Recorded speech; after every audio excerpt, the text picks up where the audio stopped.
استنجے کے وقت قبلے کی طرف رخ کرنا یا پیٹ کرنا دونوں منع ہے۔ آپ علیہ السلام نے سختی سے ممانعت کی ہے، منع کیا ہے کہ آدمی ٹوائلٹ جائے تو قبلے کی طرف نہ چہرہ کرنا چاہیے نہ پیٹ کرنا چاہیے۔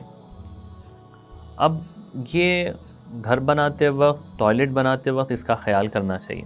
بعض مرتبہ ایسا بھی ہوتا ہے کہ کسی کرائے کے گھر پہ گئے، کسی دوسرے مذہب کے اندر اس کا احترام نہیں ہے، انہوں نے ایسا گھر بنا دیا، ایسا ٹوائلٹ بنا دیا کہ جو قبلے کی طرف ہے، تو کیا کرنا چاہیے؟ فقہاء نے لکھا ہے کہ اس میں رخ چینج کر کے بیٹھنا چاہیے۔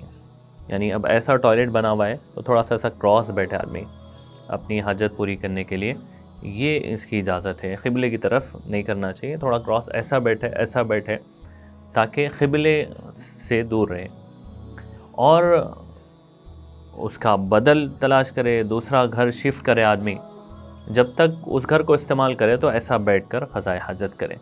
اور اگر کوئی نیا گھر خرید رہے ہیں تو اس کا خیال کرنا چاہیے، دیکھنا چاہیے۔ ایک صاحب نے مجھ سے مسئلہ پوچھا، کہا کہ مول صاحب ہم نے گھر تو خرید لیا لیکن بعد میں پتہ چلا کہ وہ ٹوائلٹ کا جو رخ ہے، یعنی پیٹھ جو ہے ہماری قبلے کی طرف ہو رہی، تو حکم یہ ہے کہ نہ آپ یعنی چہرہ کر سکتے ہیں نہ پیٹھ کر سکتے ہیں، دونوں بھی قبلے کی طرف نہیں ہونا چاہیے۔ تو نیا گھر خریدنے والوں کے لیے، نیا فلیٹ خریدنے والوں کے لیے بھی ایک بہت اہم حکم یہ ہے کہ وہ آپ علیہ السلام کی اس تعلیم کا خیال کرے اور دیکھے پہلے، جیسا ہم دیکھ رہے ہیں ڈرائنگ روم کیسا ہے، کچن کیسا ہے، ایسے ٹوائلٹ بھی دیکھیں کہ وہ قبلے کی طرف بھی نہ ہو اور پیٹھ بھی نہ ہو رہی ہو، اس کا خیال کرنا چاہیے۔ اس کی اور بھی تفصیل فتاوی عالمگیری والیوم نمبر 1 پیج نمبر 50 پر لکھی ہوئی۔